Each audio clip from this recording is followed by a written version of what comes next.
আমাকে কথা বলতেই হবে ইনশাআল্লাহ, কারণ আগামীতে আবার আপনাদের সাথে দেখা হবে কিনা আমি জানি না।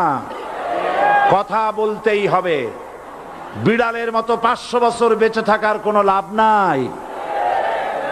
সিংহের মতো 1 ঘন্টা বাঁচতে চাই।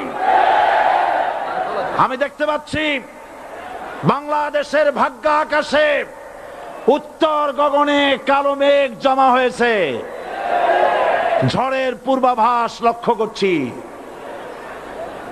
যদি মোকাবেলা করতে না পারেন সক্ষম ভাবে, এমন অন্ধকার গাঢ় কালো অমাবস্যার রাত আসতে পারে যার সুবে সাদেক হওয়া অসম্ভব। সুতরাং আপনারা কি কাপুরুষের মতো কাফের মুশরিকদের গোলামি করে মরতে চান? বিড়ালের মতো 500 বছর বেঁচে থাকার কোনো লাভ নাই। সিংহের মতো 1 ঘন্টা বাঁচতে চাই।